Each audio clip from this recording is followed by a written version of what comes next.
summer or late last summer. And what I'm hoping to do is to use that existing money, the revenue money, to offset this year's budget so that it's not new money, you're using existing money. So instead of asking for an additional $29,000 for a bus, we would use the money from that particular account to pay for the bus for next year, and that therefore we're not asking for an additional $29,000 or over $20,000. So I'll explain that as we get going as well, and that's a recommendation or proposal that I'm presenting to the school committee, and they will be discussing that on Monday as well. Some other focus in this budget is to continue to address the NEASC facility concerns. One of the things that I actually just received the drawings for is the handicap accessibility on the stage.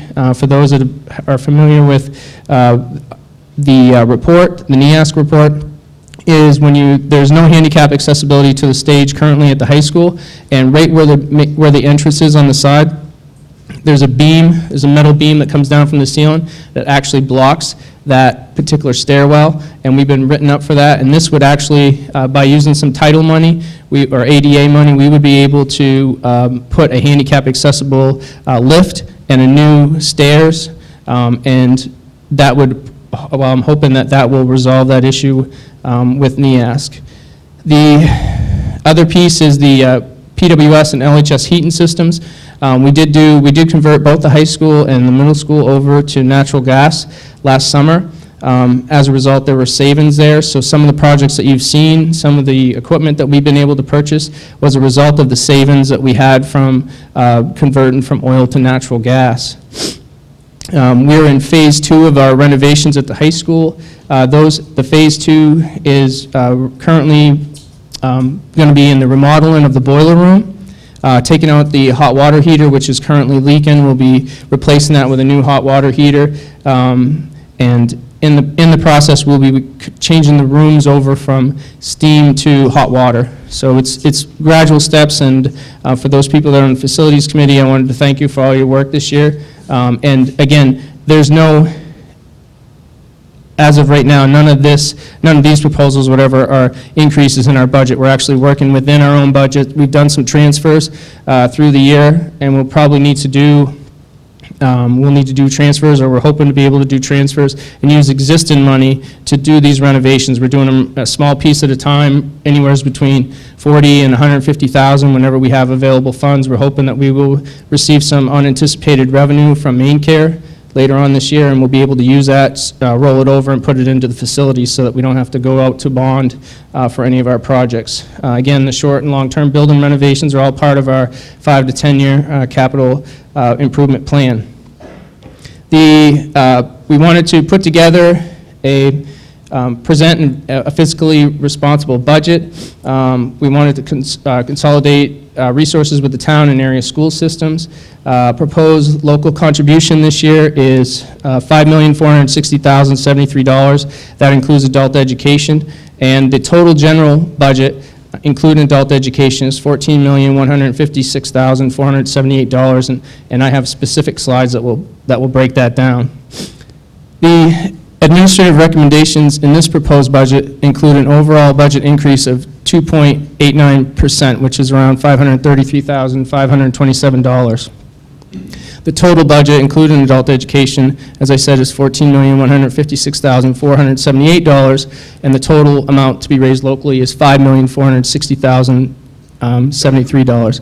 One of the things that we've done over the last couple of years is we focus primarily on the local contribution, which is the amount of money that has to be raised locally to pay for our budget. We receive over $8 million in state money, but we focus on our 0% or our percentage.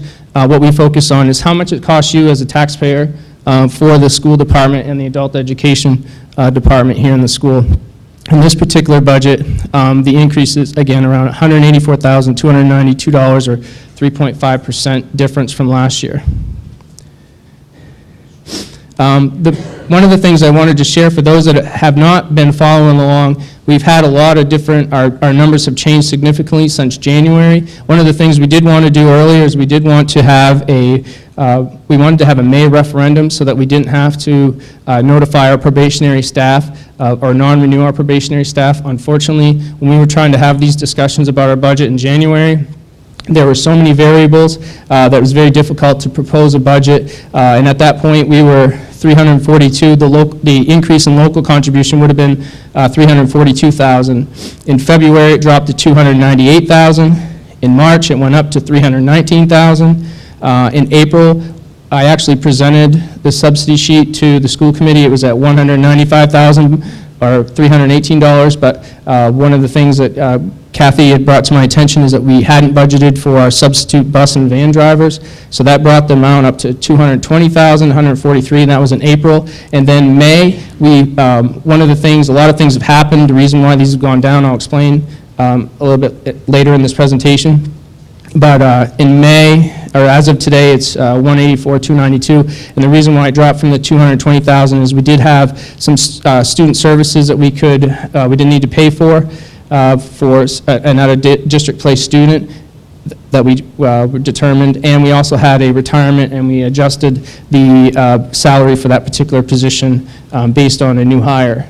So these administrative recommendations also include some things that the school committee has yet to approve.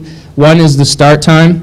We changed the start times of all the schools. We actually made them a half hour apart, and by doing that, we're estimating we can save close to $18,000 a year.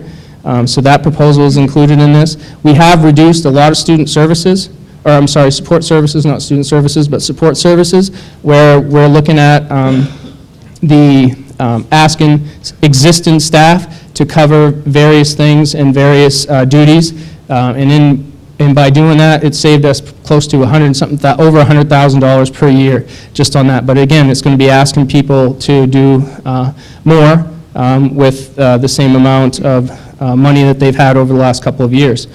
We also have the transportation proposal, which I briefly talked about at the beginning, and I will talk a little bit more later in this presentation. All of those, of course, have to be approved by the school committee. The reason why if you heard my first presentation, it was very frustrating knowing that all the positions, we've lost over 20-something positions 2 years ago. One of the things that's really driving this particular budget, at least in the increase area, is, again, the job stimulus funding, which is $157,503 of grant money that we had to add back into the budget. Our special education costs this year, for next year, are increased by $219,421, and then we added $5,000 for technology. We're still under what we were budgeting for technology at least 3, 4, 5 years ago. We've added significant amount of technology, and if we don't keep up with the replacement costs, in the end, we're not going to be able to provide the technology that we need to move forward. So we did add $5,000 into the technology budget. Some of the variables I talked about that have changed or that have helped this particular budget, one in particular, was the insurance. We had originally budgeted 9% for insurance. It came in at 4%. So one of the reasons why our budget, the local contribution was reduced, was because there was about a $70,391 savings in insurance and what we had budgeted at the beginning. As of 6:15 this evening, I was notified by the Teachers Association, the LEA, that they had approved the local agreement that we have been negotiating for this year. Just for the community to know, both the administrative, the LAA, and the LEA took a 0% for salaries this year. The LAA agreed to a 0, a 1, and a 1 for the next 3 years, and the LEA agreed to a 0, a 1.25, and a 1.75. So once the school committee ratifies the agreement, if people have specific questions, I'd be more than happy to go over those with any of you. We've had some unanticipated retirements. Although don't anticipate, it usually happens, we have resignations. As a result, sometimes the money, there's an increase. If you look closely at our guidance, you'll notice there's a significant increase in salary and benefits. It was because the person that we hired halfway through the year or at the beginning of the school year had a lot more experience and took a different benefit package than the person that was in that position. So sometimes that works for you and sometimes that works against you, but that's a variable that's going to be part of this particular budget. Special education. students transfer in, transfer out. We believe that we have, this proposal is as accurate as any proposal that I believe that we presented, but in the end, we could have students transfer in or transfer out, and there could be savings or additional costs. Student enrollment, there was a decrease of students at each school committee meeting. I usually give the enrollment, and I noticed this year we had a drop of 20 or so students. You will notice that next year the high school enrollment will drop by 40 students. We have a very small 8th grade class going in, but the following year it'll jump back up by 20 students. So there's going to be that little, for the most part our enrollment numbers are pretty steady, but I did, from our October 1st to April, there was close to, I want to say 25, 30 students difference. The transfer was money that I'm proposing to take our existing money and move it into facilities, and take money from facilities and move that into our lease purchase agreement for our bus. And it's about $29,147.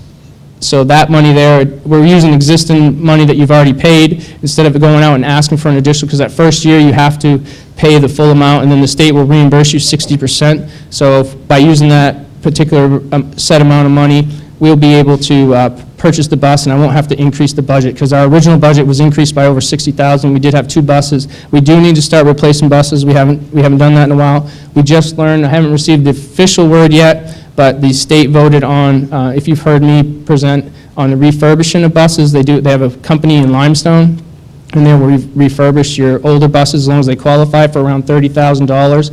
So that's about $50,000 less than buying new. But again, I haven't received the official paperwork or approval on that, but I believe they've already contacted us and said it's been approved. We're just waiting for the official word.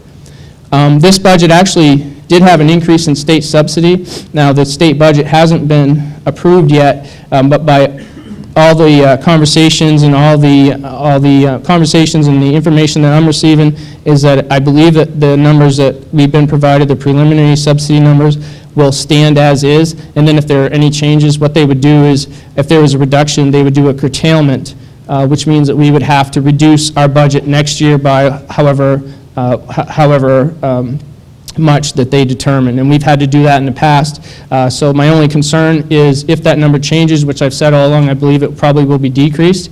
We'll have to find that in next year's budget, and where we have things so close this year, closely budgeted, it's going to be very difficult to find additional funding, and you can't really rely on it or count on having money in there. Like last year we had the oil, we had some staff members that did leave at the beginning of the year, and halfway through the year we weren't able to fill their positions, but you really can't, shouldn't count on that or anticipate having that happen each year.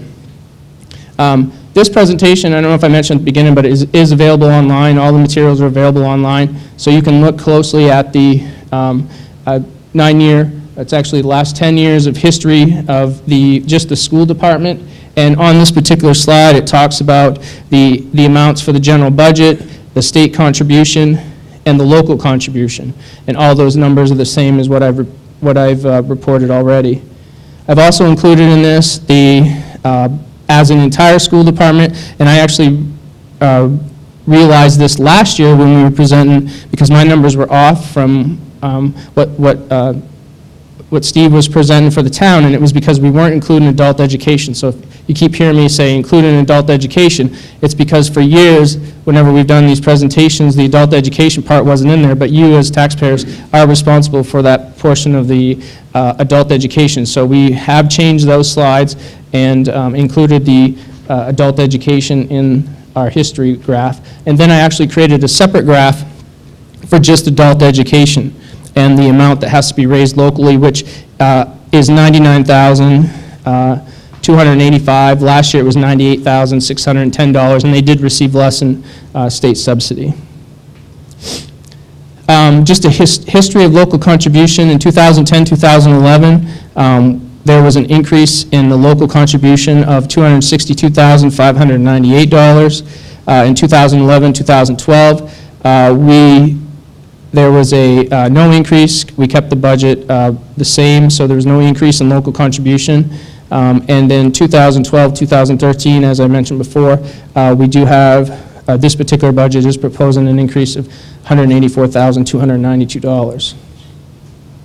The school achievement report, this is one of the few times that I actually get to present to you the progress of our schools. The unfortunate thing is, for this year, usually, as you can see, this is last year's numbers. This was presented to me in April, early April last year. This year, the state has not sent out their reports. I contacted them late last week to see if I was hoping to have something for today.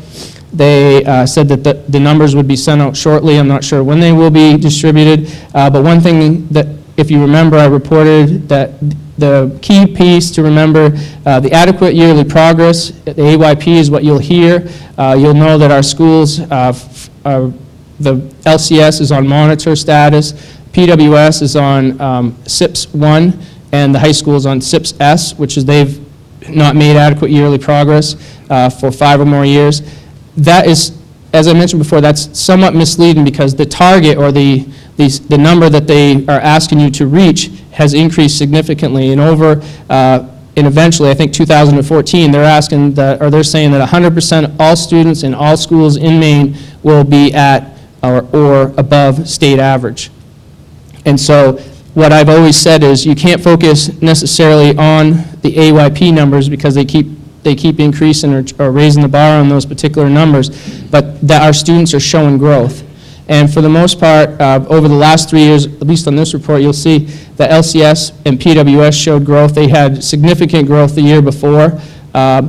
LHS did have a negative growth over their last 3 years in last year's report. However, I feel, looking at the numbers this year, they are either going to be, I'm hoping that they are either flatlined or they're showing growth, and because their test scores, the SAT scores came back much better, or at least better than average, better than their previous years. I don't have those numbers, but as soon as I get those numbers, I'll be sharing those with the school committee, but I wanted to present those to you, and I present those each year. So it's not necessarily, you want to make sure that your students are showing growth. It's not necessarily keeping up with the targets.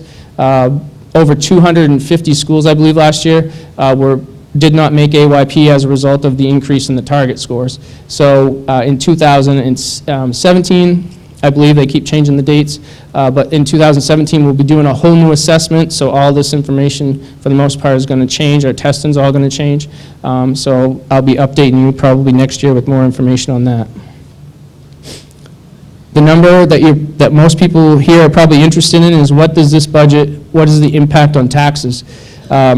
As of today, there would be a 0.4 mil increase in local taxes as a result of the Lisbon School Department's and Adult Ed's proposed budget. That would result in a $41 increase per $100,000 valuation on your home.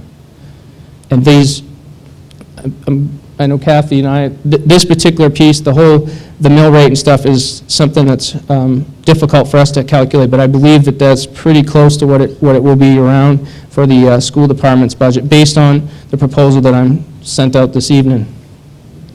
In conclusion, the Lisbon School Department has addressed some very difficult budget decisions over the last 3 years. Understanding the economic situation in Lisbon, we are preparing a budget that maintains all existing programs and services in an effort to provide the best education for our students. Last year, we were able to present a budget that resulted in a 0% increase in local taxes. Our goal is to limit the impact on local taxes, yet even with the potential of increased subsidy, the reduction of federal stimulus money and increases in both general operations and special education make this difficult. Although there are still a few unknown variables attached to this proposal, any additional cuts would result in the elimination of student services and programs. And we have started those discussions at the school committee level, and I know people have provided input, and I'm assuming that on Monday there will be more discussions on this, and there could be additional cuts or recommendations for changes. But as I mentioned to them, as I'll mention to you, is that we were in this position 3 years ago when we had to raise the local contribution by $250,000. We're in the same situation now where those positions that we would have to look at are all the positions, or the same positions that we looked at 3 years ago, and we felt strongly enough that we wanted to preserve those then, and the administrative recommendations, we are hoping to be able to preserve those now. So with that, are we going to do questions for me first, or do both first? Okay.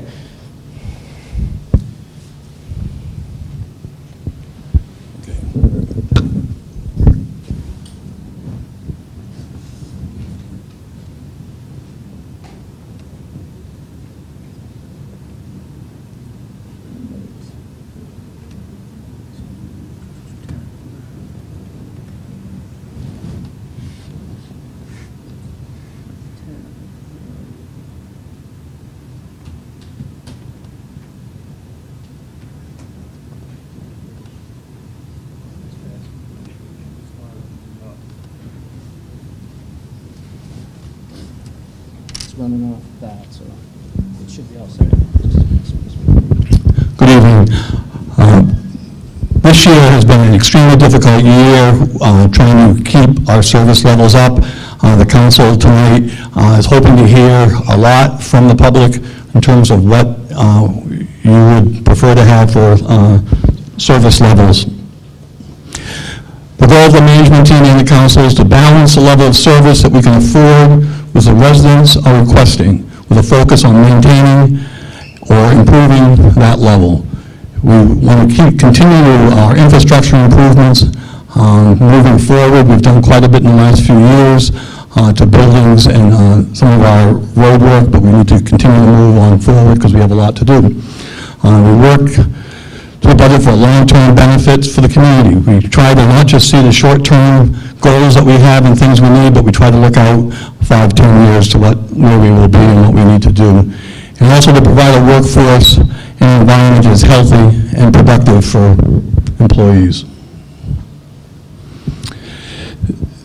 As you've heard from Mr. Green, the town is also facing shortfalls from the state. We've said non-tax revenue. This is not revenue that we raise from taxes. This is revenue that we collect from the state and other sources such as investment and things like that.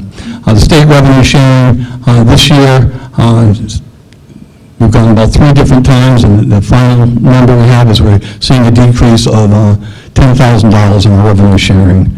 Our interest earned on our funding, as anybody who has a savings account or a CD, we're seeing a decrease in that and $30,000. The positive is recreation department program revenues. We're adding in $40,000 this year, but it really is somewhat misleading because it's offset by increase in our revenue collected for those programs. And we also had in this appropriation $8,000 increase from revenue from Route 9 from the state. And this year we're decreasing the use of surplus. We've been trying to do this over the last 3 years to wean ourselves away from surplus and have a budget that really demonstrates what we really need to do for raising taxes. Net decrease to non-tax revenue is $92,000 this year. And you can see the trend that we've had back in 2010. We were receiving over $3 million in non-tax revenues, and that has bottomed down to about 2.8 over the last 3 years. And again, if you look at our budget versus actual, things have dropped down on revenue sharing. You can't see that. We were at just over $1 million in actually in 2008, 2009. Our revenue sharing was about $1.2 million, and it dropped dramatically in 2010 down to about $750,000 we budgeted, and it's come up a little bit and flattened out with a bit of a decrease this coming year. The excise tax, which is another non-state revenue history, years ago, this revenue source used to grow on an average of 5%. Since the economic downfall, we've seen that drop as low as $950,000. It came back up based on people probably buying cars or better cars, and it stayed somewhat flat at around $1.2 million.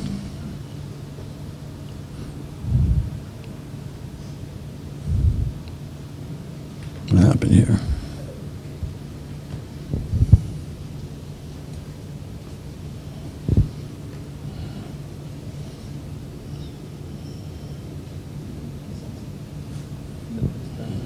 Oop, I've lost my color. There we go. No, next slide.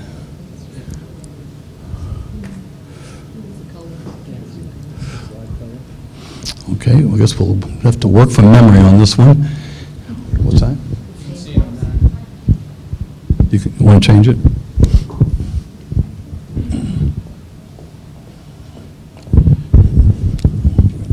Feels great. The town manager's recommendation, I'll start by, it's 7.6 $7,636,314. We actually started, and department heads were given direction to put in to their budget to me what their needs would be for the upcoming year to keep all our programs on track and get things back on alignment for some of our capital improvement programs. The number was 7.9. So we brought it down to 7.6, and these are some of the items that we put in there that are really driving the cost. Paving, we have not paved doing shims and overlays in town for about the last 3 years. We bonded $1 million, and we did a lot of road rebuilding. We have a bridge that we are replacing this year on Fisher Road and also paving there. But there are other roads that need to be worked on to keep them from getting worse, and we put the $250,000 in on that. The capital reserve, again, this is part of the fire department replacement program. It's one of our programs that has been very successful in putting money aside. So when we're ready to purchase a truck, we don't have to raise taxes at that time to do that. Also, we have road and sidewalk improvements that we'd like to do this year. These are mostly along the 196 corridor, since they are reclaiming some of that and paving it. It'd be a time to do that. The fire department first responder program, that's a small funding program, and also has been partially funded through a grant. The PD cruiser video systems is, again, a grant match. And the solid waste, trash, and wood trailers, these are quite old, and we put those in as well this year. And the library, if you've been in the library in the summertime, we have very old air conditioners. They aren't working real well, and we're hoping to upgrade all of that. Our contracted services, we have a $56,000. It has to do mostly with software agreements. We are hoping to have a contracted planner brought in to work with the planning board and some of the problems we're having with some of our land use and zoning issues. We started a program for performance management consulting. It's a process where we work with employees to measure their improvements and how they are working to hopefully move things better and reward them accordingly based on their performance. We also increased our legal fees. We've exceeded our legal fees over the last few years, and we put in more funding for that. And again, the fire department, first responder, just for training. The fuel and diesel expense increased $40,000. We actually went back this year and looked at what are our actual gallons that we're using on fuel based on the cost currently, and we've been underfunding that, so we bumped that up to $40,000. And then we've had some uncontrollable increases, about $125,000. Most of that comes from insurance increases, retirement and Social Security, and we had a debt increase. We're paying interest of $20,000. And then this year, we proposed a 2% wage increase to employees, which is a total of $50,000.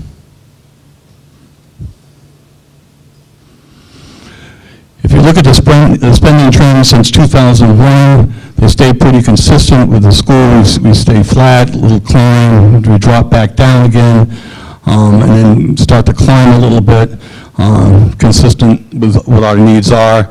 County budget stays pretty flat. They actually decreased their budget a bit this year, but I think it stays in line with what the economy is doing and what our needs are.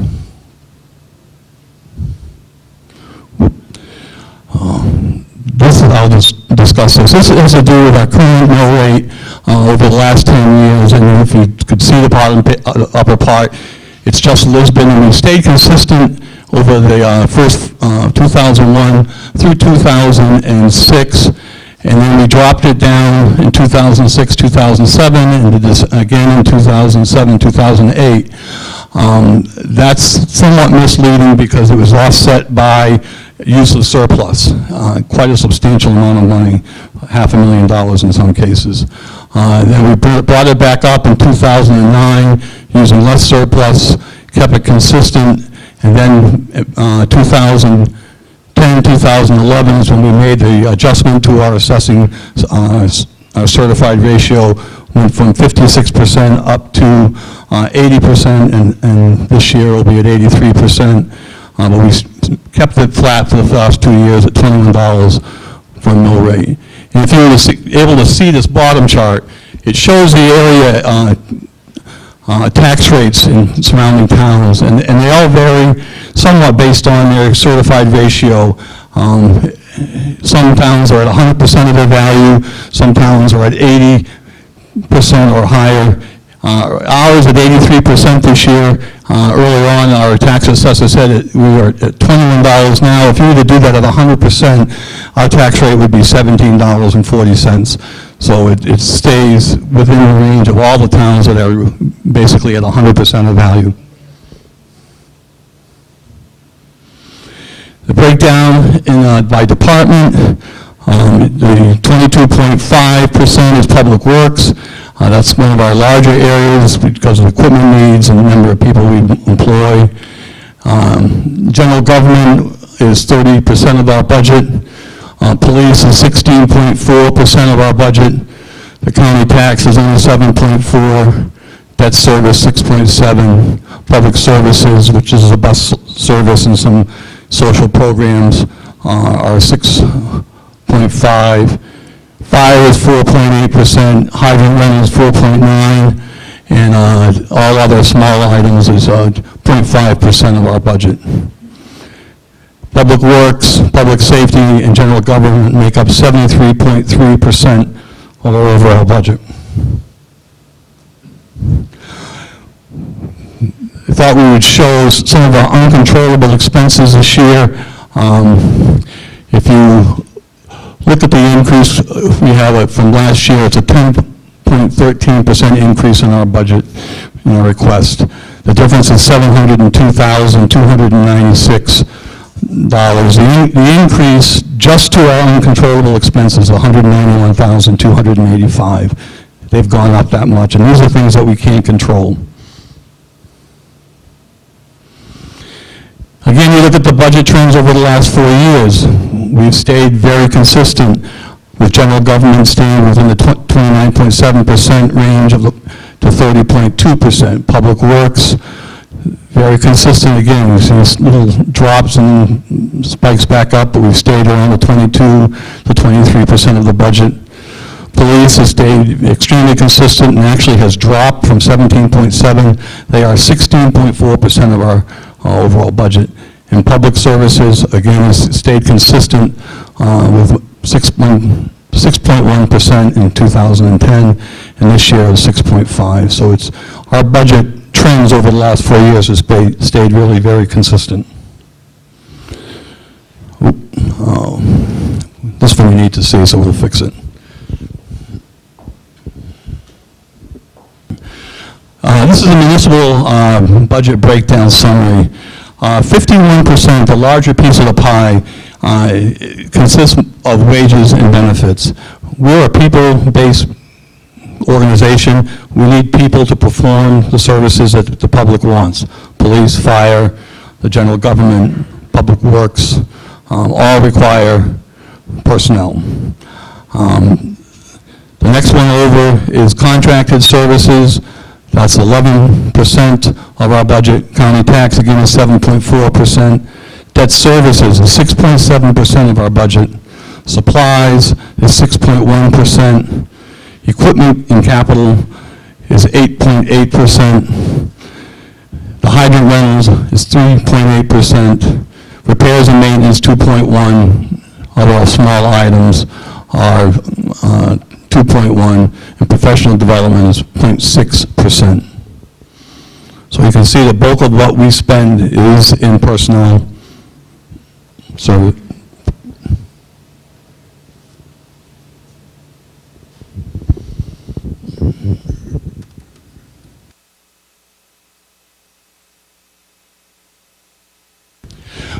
this year we did an analysis of our expenses over the last 4 years by department, and as part of that, we looked at what the next 5 years to look at what our debt reduction was. As our expenses increase, we're looking for areas where we might actually see declines in our expenses.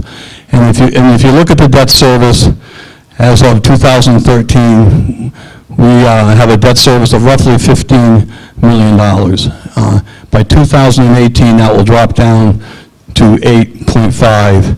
So the next few years, we'll see reductions in our debt, and hopefully our other areas don't spike up, and we can be able to hold the line, but I think it's going to be very difficult. The council has been deliberating over all the department budgets, some of the things that they are considering, and believe me, nothing is locked in stone at this point.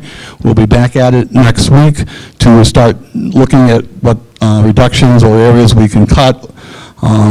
But technology reduction was one area they looked at, cutting $11,000 out. Capital reduction of $325,000, that's removing the paving, which I will pay for it later on. Fire department truck replacement program removal, to take the funding out of that this year. Make some adjustments in our cruiser replacement program. Instead of funding 2 vehicles, maybe fund 1. Our solid waste capital improvement program, again, instead of maybe purchasing both containers that we need, we'll just do 1 this year. Reduce the legal fees by $6,000, keep it where we were at $34 million. And again, the recreation department increase is $36,000, but that again is offset by an increase in the revenue that they collect for fees. The questions that need to be asked, and believe me, we've been asking them ever since we started this budget process, what are the potential service level reductions? We've reduced our workforce and cut our budget over the last few years, and we don't have a lot of room to cut anymore. But if you were to, just to give you an example, and this is just hypothetical, if you were to reduce 1 day a week at the transfer station, you might save $50,000. The town office, you might save $50,000. Public Works, you might save $80,000, and the library $12,000. The problems with some of these reductions is that we have union contracts in some of these areas, and they may not. It'll be hard pressed to make some of these changes if, but it's on the table. And that's it.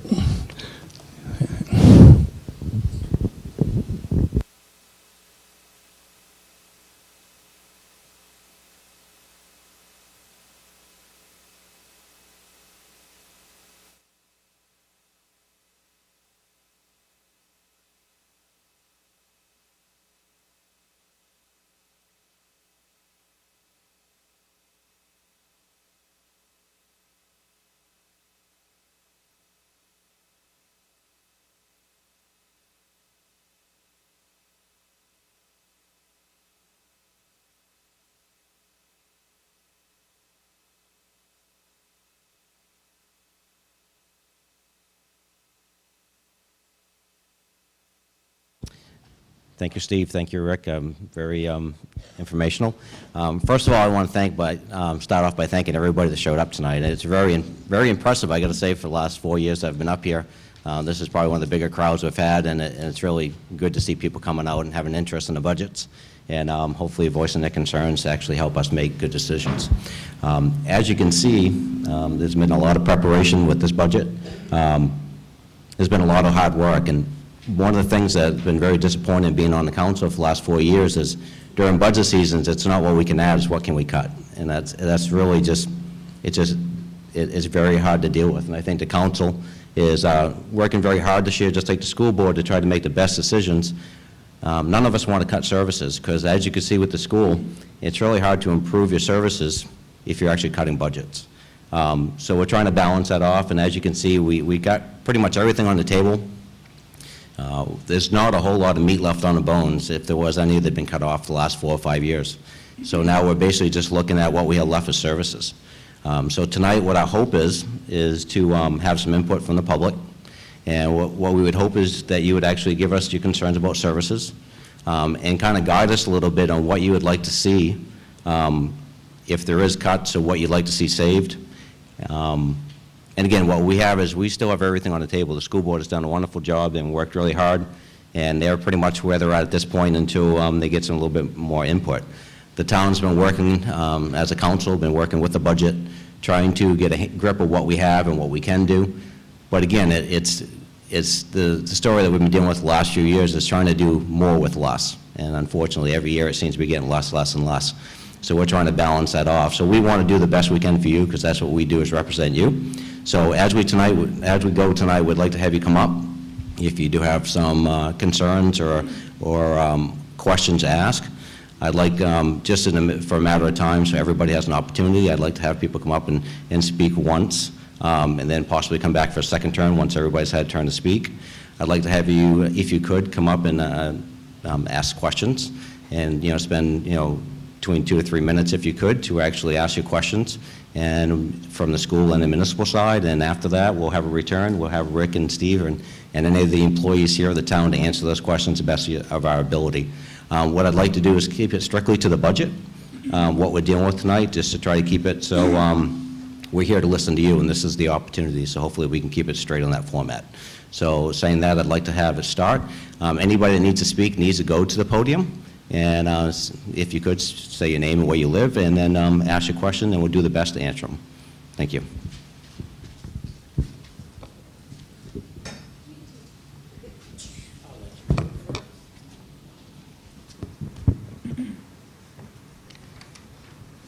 My name is Karen Baxter. Whoops. So switch. Hello? Is it on? Good. Whoops.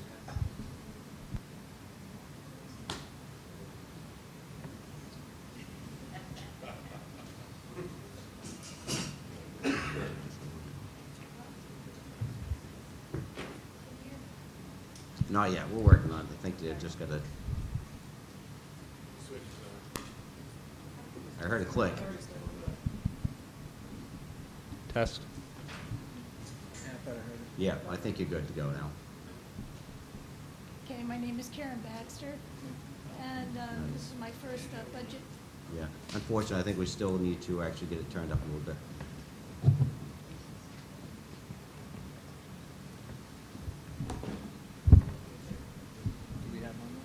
We still- My name is Karen Baxter. This is my first.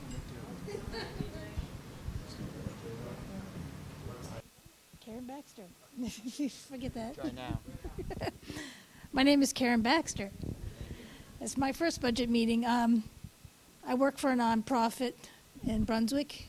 I haven't had a raise since at least 2006. My two things are, I know I really appreciate hard work you've done. I've always trusted in what you've done in the past and in the present. I have two things. I would like to see the 2% raise taken out in this economy for now. And I remember a time when we didn't have an adult education. Do we need adult education? Can we put that money into our high school and into this community school or anywhere else that's needed? Thank you.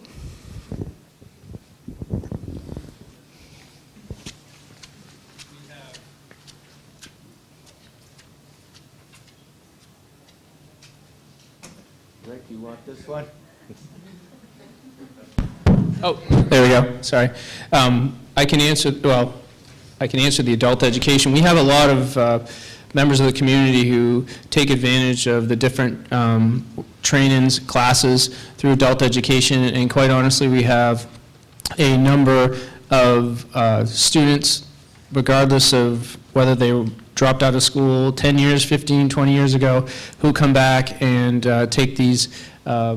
take courses to receive a GED or a adult education equivalent high school diploma. The adult education director actually works closely with our Gartley Street program, which is an alternative ed program for students who are at risk of dropping out of high school. And one of the, just recently we received our dropout percentage rate, and 2 years ago we had 5% of our students were dropping out of school.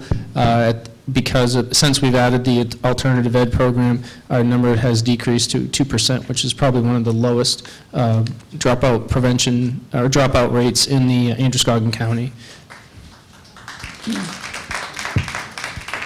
And the overall, if you look at the overall budget of the adult education, it's I have to add it into our budget, but it's minor compared to the school budget. But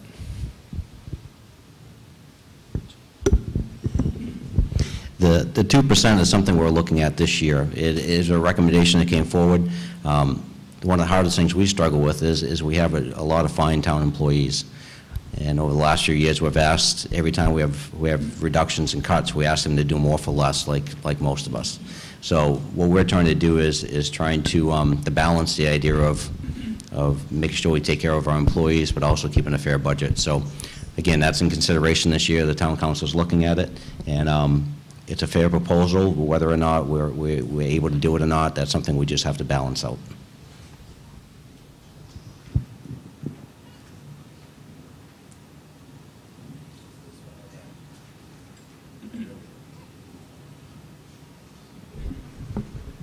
Larry Fillmore from Lisbon. Huh? Closer. It'll be in my mouth, then I won't be able to speak. The first publication of this public hearing was dated April 30th in the Lewiston Sun-Journal and was never run in the Times Record, according to both of these papers. Our town charter in section 604A2 requires the town publish this notice at least 2 weeks in advance of the public hearing. That is so that everybody could come out. This notice is 9 days prior to this meeting, and thus is not legal. Of course, the town manager and the town council never comply with our charter. Instead, they do what they Larry, do. well, very important tonight is this is our opportunity for the town council and school board to hear from the public. Okay. And regardless how we make it, are people here tonight here to actually ask questions about the budget?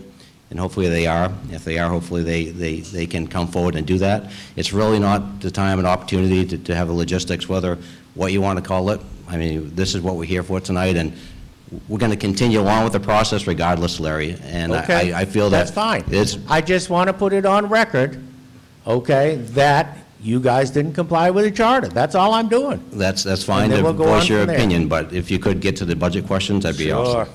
Thank you. Okay, why is there a 2% increase in wages of all town employees when our roads are in dire need of repair? This 2% increase will require cutting children's story time and summer reading programs at the library. According to the town, there is an increase of $85,960 in revenue over last year. So why are we increasing spending and reducing taxes? You want me to keep going on this list? Just ask the questions and we'll try to answer Okay. Why are our department heads paid more than $166,000 more than their counterparts in Skowhegan?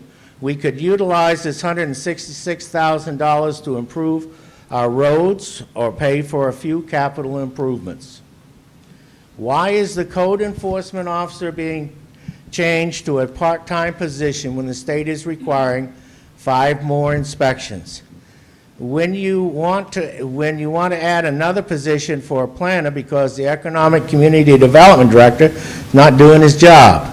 Also, you changed the wage position in the police department to a managerial position and splitting the salary half in the police department and half in the communications center. The administrative assistant received $13,000 pay increase last year without a council vote and now is going to want to make this a managerial position. Councilor Bowie, would you like to reveal to the people who this individual is? I'm sure this will not be a conflict of interest.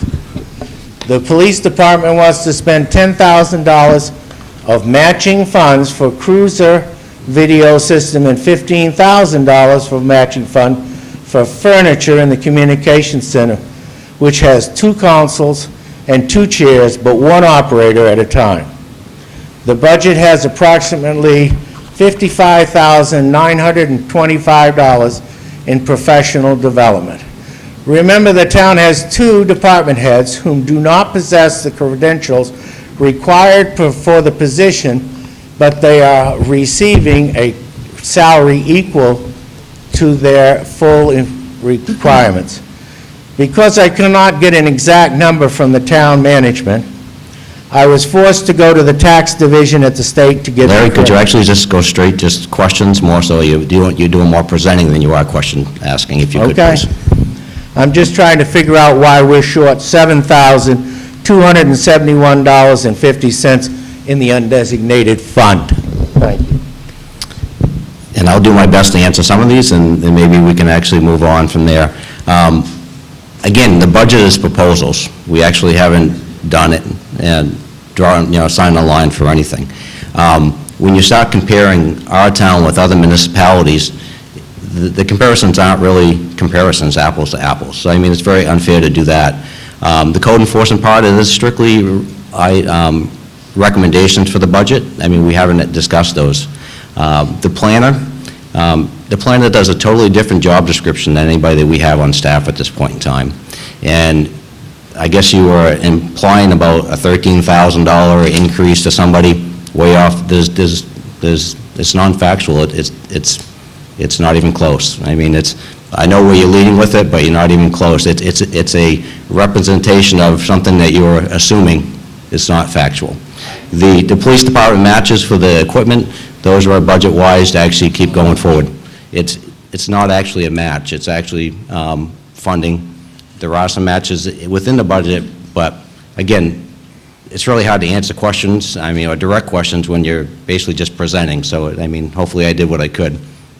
Ken? Ken Wells, Lisbon Falls. I just have one comment for the town and a question for the school department on the town. I wish you guys would put in there what the increases are for your items, what it was this year and what's it going to be, so you could have a quick reference like the school department is doing. That would make it very useful. And for the school department, the community relations, is that a new department? Or is that something that somebody's taking over from somewhere else? Because you got it's a $44,000 new line item. It's actually, that particular position was part, that particular position was the stimulus money. It was in the grant, so we had to move it back into the budget. That's the community resource and volunteer coordinator. So it's not they've been here, but we used. Okay, so that's part of that 157 or 150,000 that we had to add back into the budget. So you're going to see increases in some of those lines. So what exactly do they do? Could you tell me that, please? Actually, yeah, they actually are responsible for, they coordinate all of our volunteers within the school systems. I just attended the banquet last week. Was it over 10,000? 22,000 hours. How many? 2,000 something. 21,000. Yeah, over 21,000 hours of volunteer work within all of our school systems. They also help with grants. We've been, over the last 2 years, with that particular position, that person has been responsible for helping to write grants, and we've received a number of, 500, 3,500. We've applied for larger ones. We're in the process right now of applying for a MELMAT grant, which is pretty significant, but they are also responsible for that as well. But was this, I got one last question. Yep. Was this a new person that was hired with the grant money, or is this been No, there? this Because person I is- can remember my kids, when they went to school, there was a coordinator in the It's system. been the same person for the last, I want to say 7 years. Okay, thank you. 8. Yeah, 8 years, sorry. I'd like to address the planner question that was asked. The planner position is a contractual position.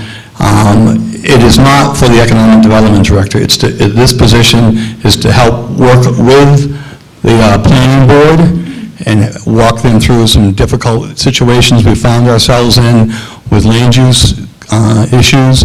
That's part of what they're going to be doing, so it's not always for the economic development.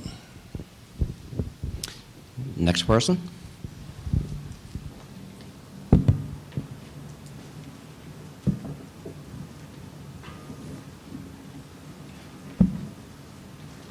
My name is Daniel Henton, and I'm a resident of Lisbon Falls. I reckon I'm against the budget plan because where I work, nobody has received a raise in 8 years. Coming here last year, I was presented with people getting $20,000, $10,000 raises. And this year, 2%. Well, I think the people in Lisbon deserve it, but how many people in Lisbon can continue to pay for it out of their own pocket? Food is where the line's drawn. The food pantry is already being overwhelmed. I look forward to seeing more people there. And as I look at this budget that was handed out, last year I was told that the town heads report to a person, and that person reports to the town manager.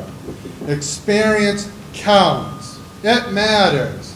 Why are we having redundant systems for a town manager receiving $148,455 with an increase of $3,843? Why do we have redundancy when those same town departments reports to the council also?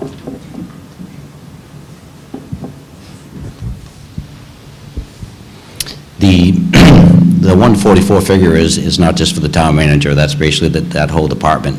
I do understand, and we'll actually, the raise part of it is definitely a concern from a lot of people, and I appreciate that input, because that's what we're looking for. Thank you.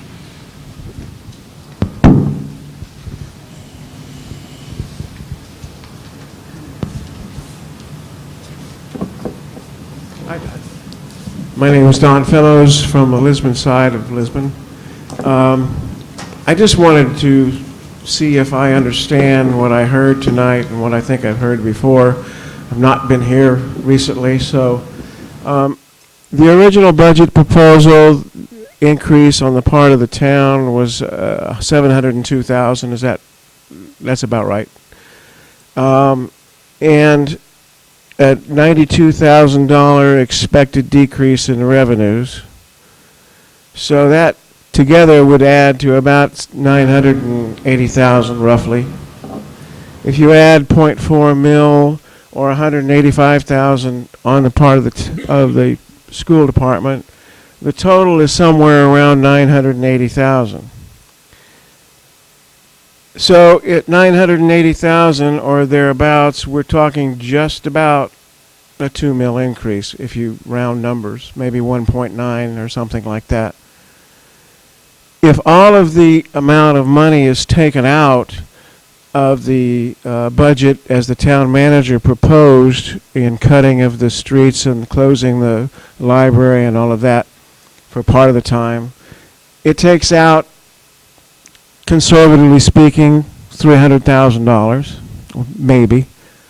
And so we still have about a 1.5 mil increase. So I think what we're really facing is what can a town tolerate? And are we, and I think you're asking the question, is 1 to 1.5 mils or 2 mils something we can tolerate? Because if it's anything less than that, we are really getting drastic in cuts for the town.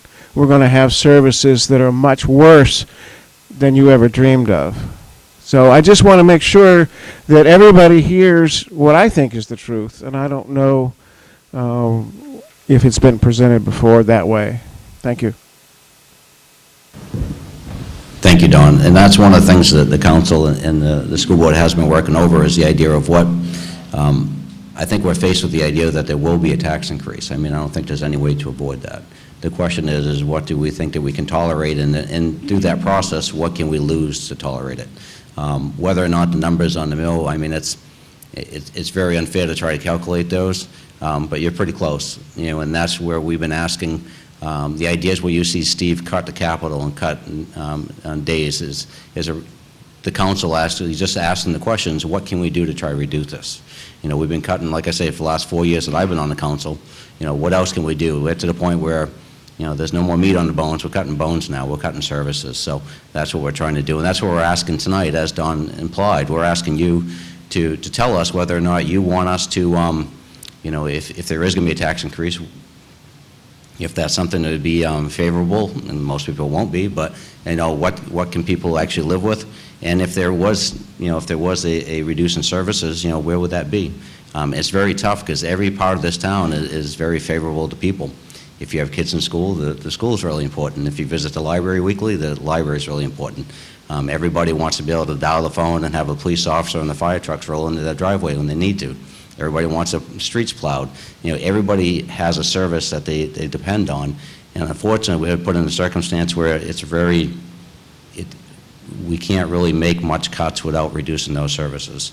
And we don't want to reduce services. That's why when you see Steve give the idea of taking out capital and taking out, cutting reduction in services we provide, we're trying to figure out what would it mean, and that's really what we're asking for input is, if you don't want to see any reduction in services, we really need to hear that.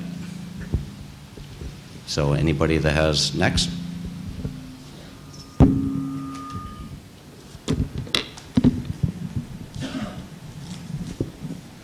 Dorothy Fitzgerald, resident of Lisbon Falls. Speak real loud right into it, Doc. There you go. Dorothy Fitzgerald, resident of Lisbon Falls, longtime resident. I'm hearing over and over and over from people that they haven't had a raise in 2, 3, 4. This gentleman said, what, 8 years? And yet, last year, our town employees got a 1.75% wage increase, plus about 4 department heads got a $10,000 wage increase. This year, proposing a 2% wage increase. I'm sure these people all deserve it, but, can the taxpayer afford it? My oil prices have gone up, my gas prices have gone up, my grocery prices have gone up, but I don't have any extra money to offset it, as a lot of these other people. Our streets and roads are in deplorable condition, and yet there's nothing in the budget to improve our roads. Businesses are closing, we're losing a lot of real estate tax revenue. We're losing a lot of personal property tax revenue. And still increasing our taxes, giving raises. It's just not right. The Lisbon Village Fire Department wants $15,000 to re-roof their building. The larger portion of the Lisbon Village Fire Station, the roofing looks pretty good to me. The back section could use re-roofing. They want $4,000 to replace windows, and yet a friend of mine said there were only 9 windows, 3 tiny. A friend of mine said that he just got replaced 13 windows, all large, for under $3,000. Maybe the fire department could have a car wash, a yard sale or something, and just, instead of asking the taxpayers to do that. Why are town employees using the town-owned vehicles for their own private use? Town manager said last week that for an emergency, there's no emergency that a town employee can't use his own vehicle to get to. I guess that's it. But we're spending money that the taxpayers cannot afford. A 2% tax increase is just not acceptable. It's not acceptable. And the question, the only one that came out with, there was a question that I could try to reply to is the fire department. And one of the things that really been beat up on in the town and the municipal side, which I know with the facilities committee they were trying to work on, is trying to keep our buildings up. Through our tour, we did see the fire department is in need of repair, the roof. Unfortunately, we don't want it to, we're trying to repair stuff as it breaks or before it breaks rather than after. So again, the numbers that they have, I can't tell you what the windows would cost or not, but I just hoping we have people in place to actually do that. If it was actually, it's all in just the initial setting of it. If it didn't cost that much, of course, it wouldn't be spent. Next. Potentially. We actually, that actually hasn't been put into the budget as of yet. I mean, been voted on. It's not potential, it's realistic. Ken Wells, Lisbon Falls again. I'd like to, this is for the town. Could somebody please tell me increase in the park department and the community services while we have a $40,000 contractual service charge there? In the Parks Department, we shifted money from Public Works because the Parks Director has taken on more responsibility. We shifted the part-time summer people who do the mowing to her department. She's overseeing that along with the gardens. So there's an increase there, and it was a shift from Public Works to Parks. In the services end of things, if you remember, we had an issue with the public transportation. There was a shortfall this past year. We were fortunate enough to get some federal funding at the last minute. We're hoping to continue to get more funding from the federal government for the Lisbon connection, but we put in $14,000 extra to make sure we covered that shortfall. Next. I've heard rumbling that they want to cut code enforcement. From what I can tell right now, our ordinances are trashed in Lisbon. We are trashing them constantly. It's not time to cut that department. If anything, we should hire a helper and take his handcuffs off him and let him do his job. I spoke to Steve 2-3 years ago about this same issue and asked to have code enforcement take care of our ordinances, and nothing has been done yet. And now we're going to cut them even further? If we're going to do that, get rid of the ordinances and just let everybody do what they want. Because we cannot continue to cut that department. We went from 2 down to 1, and look what it's done. We've got people doing whatever they want to do. What's the sense of having ordinances if we're not going to uphold them?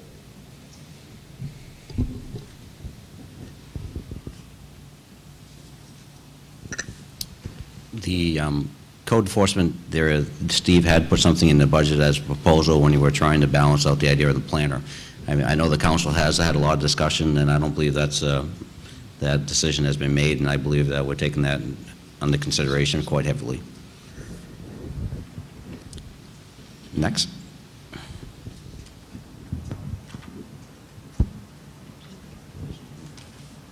One minute. Pete wants to respond to that, Pete, or? My name is Annette. There you go. I don't usually need a microphone. My name is Annette Wilson. I live in Lisbon Falls. I had a couple of questions. First of all, thank you all. I can't imagine how difficult this budget process has been for all of you. And I very much appreciate the detail in the school budget in particular, and I second this gentleman's request that the town budget reflect the same level of detail, because it would be much easier. I have a question about the transfer and recycling station, and one of the questions I have is if we actually enforced the mandatory recycling rules that we have, what would that do in terms of our revenue? Some of you may have seen the article in the paper about the dumpster diving divas, and I've been one of those divas, and I can tell you that an awful lot of people don't sort their recycling at all. So I think we're paying for a lot of waste disposal that could be perhaps generating some revenue in terms of actually recycling, and I'm just wondering if that's been looked at or thought about as a means of perhaps curtailing some of our expenses. Plus, it might mean additional box tops for the school, but that's a secondary issue. The second request, or the second comment I wanted to make was that I really think that our school personnel do an amazing amount of work for very little recognition, and I think that this budget reflects the needs of our kids, and I'd hate to see any part of the school budget cut at all, so I just wanted to share that. Thank you. On the recycling, Lisbon actually is one of the better towns in the region for recycling. They do an excellent job. We generate upwards of $150,000 a year just in return for what we do in recycling. And yes, we probably could do better. It's like we always can do better. So it's something that we try to advertise to get people to recycle more. We've made it easier with the single stream recycling, and hopefully we'll see increases. But that department does a really excellent job, and this community does an excellent job in recycling their items that we can.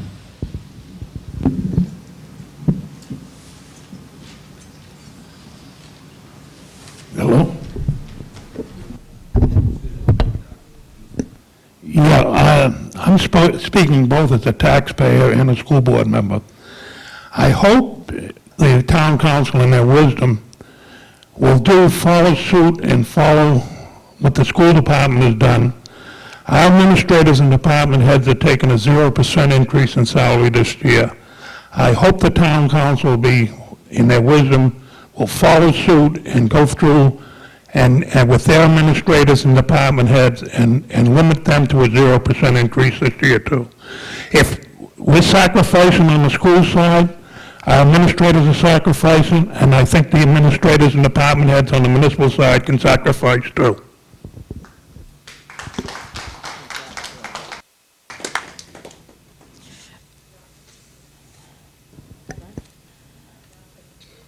Not to leave out, the teachers also today voted for 0% for their first year of their contract as well. I just wanted to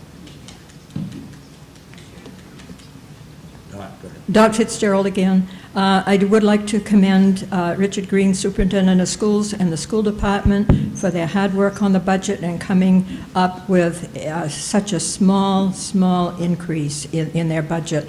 I did not get an answer from anyone on the town council as to why town employees are using town-owned vehicles. This is a town-owned vehicle, a fairly new pickup truck bought for the Public Works Department, and mileage is being put on it, wear and tear. The town evidently must be maintaining it, replacing tires and everything, and within a couple of years, that vehicle is going to need replacing. And you're going to be coming to the taxpayers for money to replace it. Why is the town allowing town employees to use town-owned vehicles? We've noted that. We're not here to go over policy tonight. It's really not our role. It's and this is budget. not tonight. It is budget to a certain point, but it's more policy than it is budget. But we've all taken notes, and again, it's really hard to give an answer to that. It's more of a policy issue than it is a budget issue tonight. Thank you.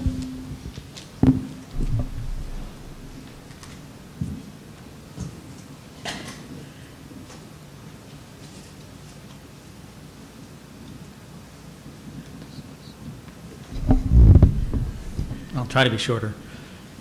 Jack Klein, I'm a resident of Lisbon Falls. First, I want to say, thanks for doing all the work. This isn't going to be easy this year.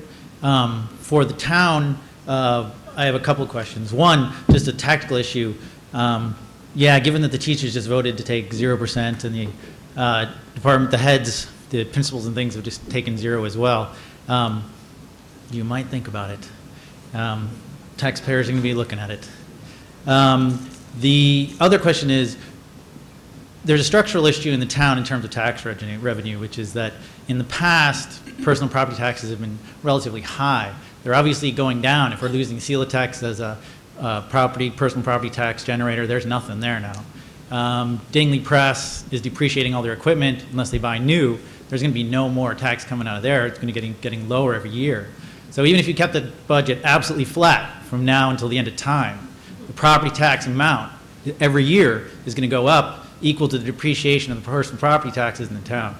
So what I want to know is, and I didn't see a slide for, is what is the trend in terms of the bringing in of new business with personal property tax value in terms of assets to try and offset what we're paying in property taxes? Because the only way property tax is ever going to go down is if we get more business.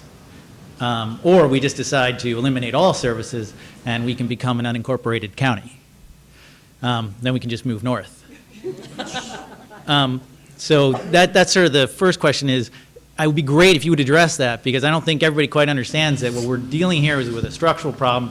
Until we get industry back in here of some kind, forget it. Property taxes are going up every year, whether we want to or not. I also just want to make a comment about that, which is, yes, there are definitely some people who will have difficulty paying a little bit more mill rate. I'm not one of them. I'd be happy to have it go up, especially if I can keep the services. I'd much rather have the services, partly because as far as the school department is concerned, the reason I don't get vandalism on my property, the reason I don't have kids messing with my yard, and I live right on Main Street in Lisbon Falls, is because they're in school. Yes. So if you start messing with the school and they have less to do afterwards, they get a worse education, they start dropping out of high school at a higher rate, then the people here, especially say the retired people who are going to the MTM, going to have have more people hassling them maybe. There are going to be more people on the street who are younger with nothing much to do. And in terms of, say, adult education, if you can't get a GED in this economy, forget it. You have no job. So cutting things like adult education, which seem like easy targets, in the long term, it's going to make the town a lot worse. For the school department, I think superintendent and the board, you've done a great job so far.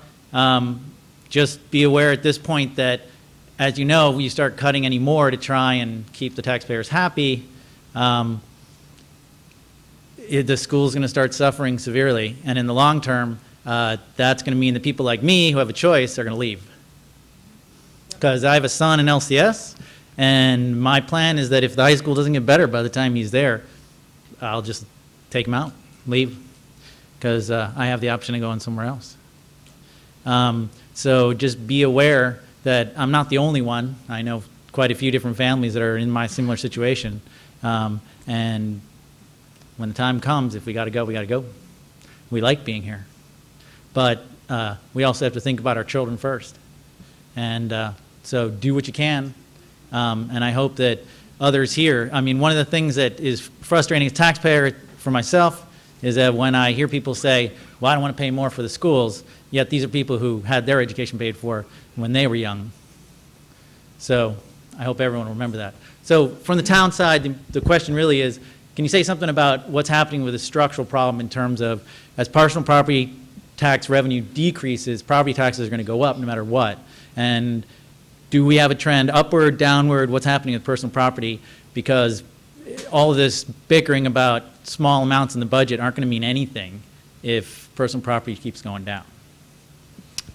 Well said. Well said. One of the things that we do realize, as you said years ago in this town, I mean, you couldn't drive half a mile without running into another mill.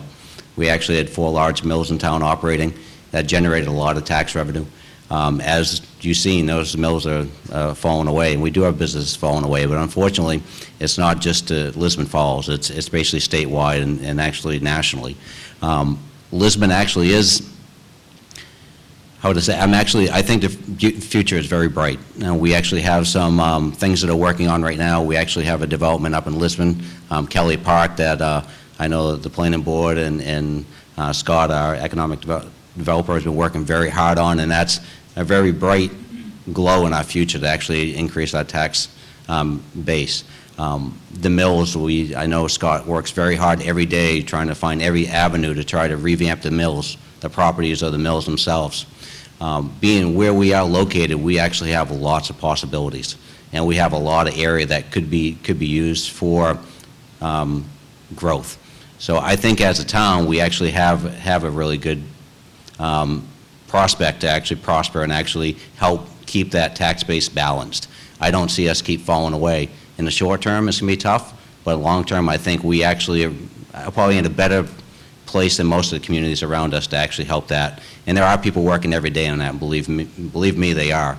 A couple years back, we actually looked as a council about our economic development office. And that's really, as you stated, one of the biggest things in our budget that potentially can actually help our budget long term. So we're doing everything we can. One of the things about the planner that we mentioned, that $20,000, that's not $20,000 as an extra to help people do what they should be doing already. That's have an outside person come in and take a look at our zoning and how the town operates, and if there's ways that we can restructure the town to actually help us improve our potential growth. So, I mean, it's forward thinking. It's not just fixing it when it breaks, it's forward thinking, and that's what we're trying to do. Sitting back thinking about a $20,000 increase to our budget seems like a lot of money, but as you said, if you don't look forward and try to make those plans, our future's not very, very bright. So we gotta try to make the investments today, so later on we can actually have a better tax base, and I think we are. And Steve will add to that. One of the things that you have to keep in mind when we talk about economic development is we're trying to attract private people, private business to come to Lisbon. And part of that is there's a lot that makes up the reasons they might come. It has to do with the school system. It has to do with the infrastructure. It has to do with how we run our government. Do we take care of our roads? Do we take care of our buildings? All of these are a factor. What is the tax rate? What do they get for those services? It's not, in this economy especially, all towns are competing for the same thing, trying to get business, and as Scott calls it, value in the ground to lower your tax rate. So, and it's an ongoing task that we work on every single day.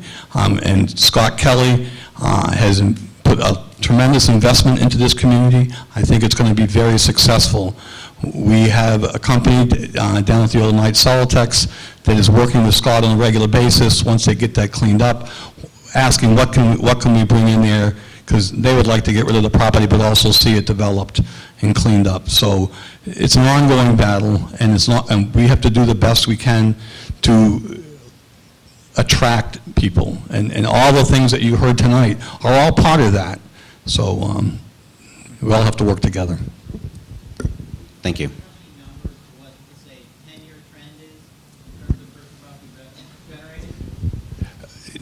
What you've seen come from the state in terms of revenue, it's going to continue to decline. The legislation has changed it so the reimbursements are less from the state, from the Betty and Better program. Depreciation, one of the things that our assessor made it a point not to have us talk about was how we're looking at the tax rate and trying to balance our budget based on what we think the tax rate's going to be. Because he has a lot of work to do, and he won't set the tax rate until August. And there's a lot of things that come into play. So until we get our reval completely done and get that on track, it's going to be hard to say what the trend is, but I would guess that you're going to see a downward trend just because of the economy. Next.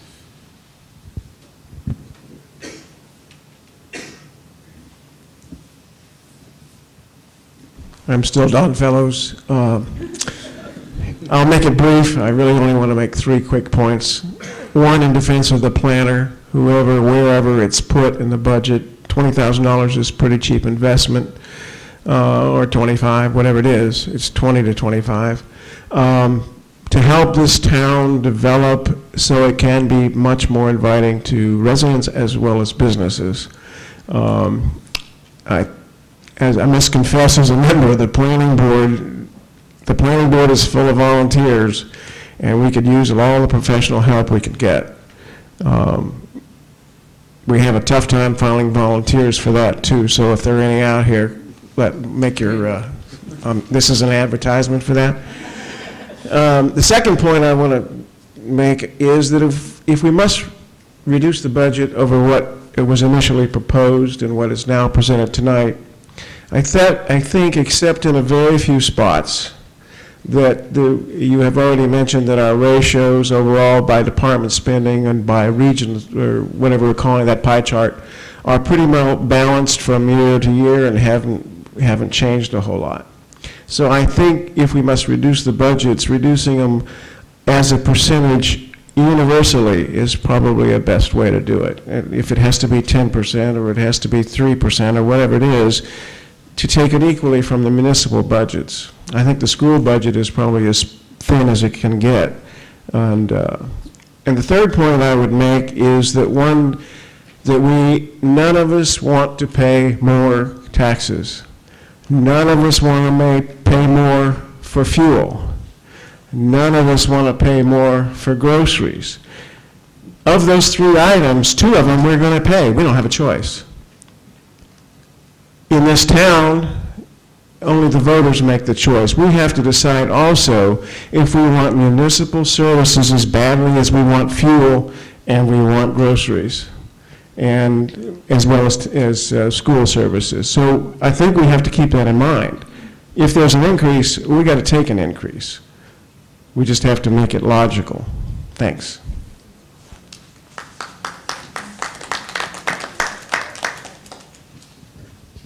Next, anybody interested?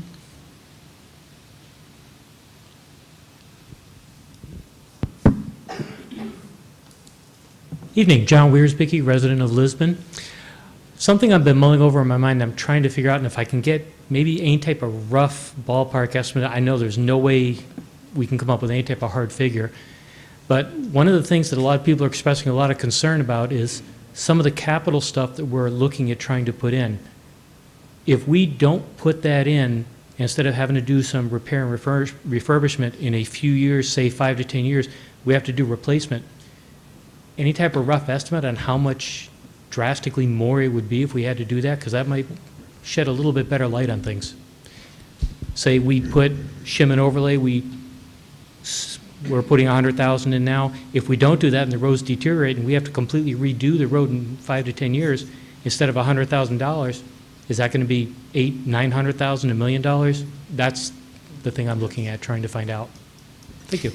It's a great point, because all that capital, whether or not we, one thing that we've heard over the last couple of years is we want to make sure we pay as we go, because it's a lot easier to pay as we go than it is to actually try to find the money later on.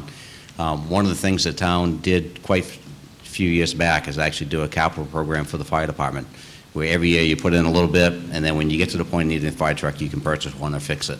And unfortunately, we've been kind of not being very loyal to that over the last couple of years, to say the least. And eventually it is going to hurt us. It's our one good program we have, and unfortunately, when it comes to the budget, it's easy to pick on.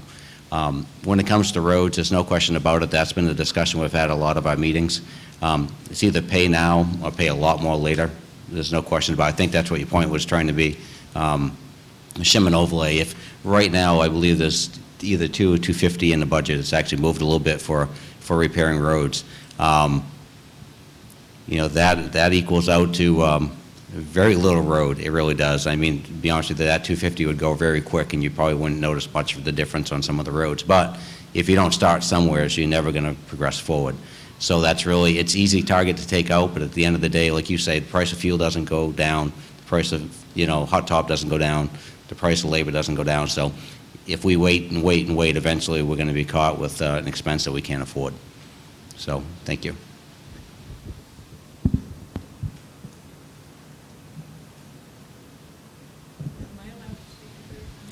You can, if there's no one else in line, Dot. I don't see anybody waiting.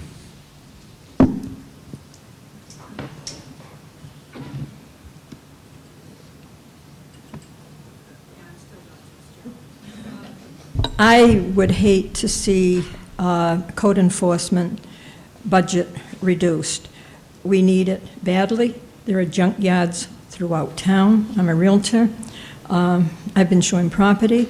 I talked to one client. There's a house in town, in Lisbon Village, that he'd really like to buy, or see, and maybe consider buying. Next door is a junkyard. There's another property in Lisbon I showed a few weeks ago. It's bank-owned. It needs a lot of repairs. On either side of it, junkyards. Code enforcement officer needs to drive around town and cite these people for junkyards. It's hard to entice good buyers into town and buy properties and fix them up when there are junkyards next door. We need a code enforcement officer whose hands are not tied, somebody that can do his job. Any comments? The code enforcement officer's hands aren't tied, Dot. And if people want to collect stuff outside their homes, most of the time, there's very little we can do. If people want to let their houses deteriorate and because they can't afford to pay to fix them, we don't have a say in that. That's not the business we're in.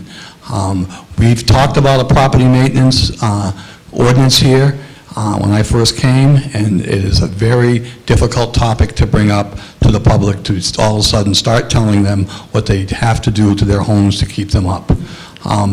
Junkyards has clear definitions. Our code enforcement officer, believe me, he is out there citing them on a constant basis. They clean it up one week, and a month later, the junk is back out. He's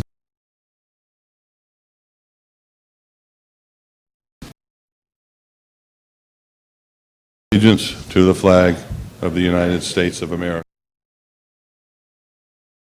one nation,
and we still can't have it.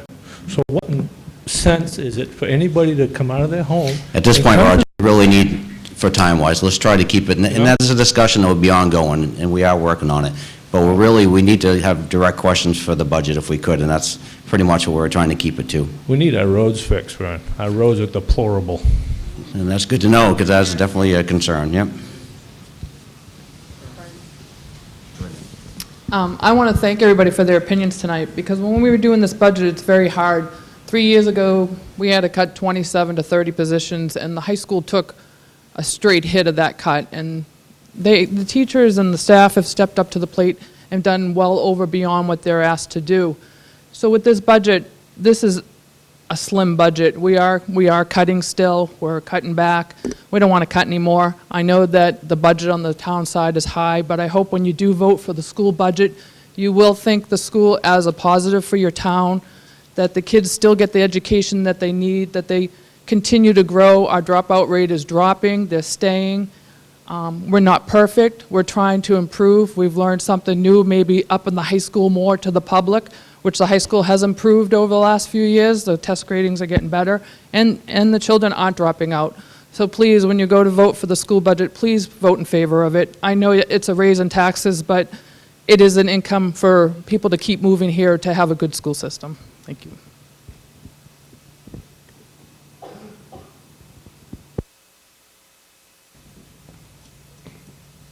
Ken Wells, this question's for the school department. Could somebody give me the numbers for the 2010 to 2011 EPS numbers?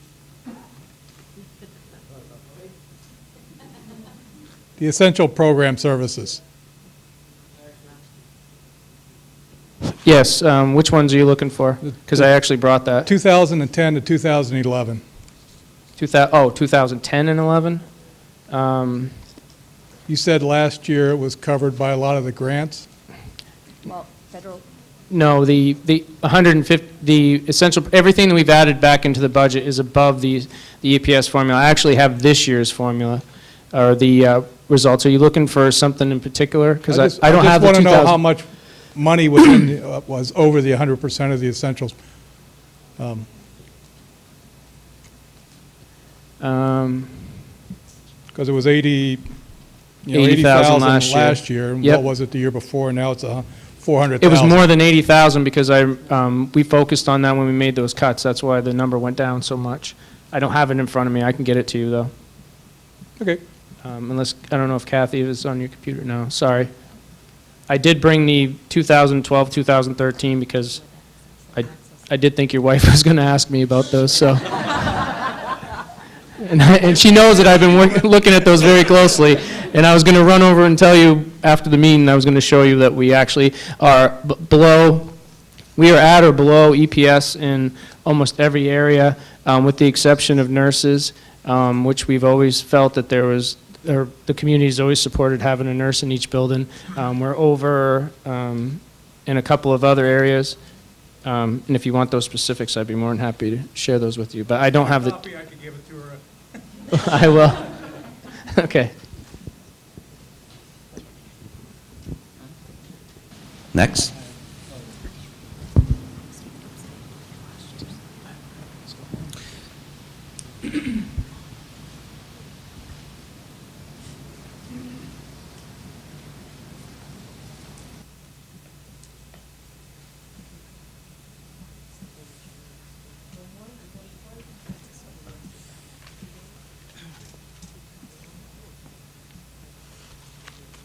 Hello, my name is Mary Ann Morgan. I live in Lisbon Falls. My name is Mary Ann Morgan. I live in Lisbon Falls.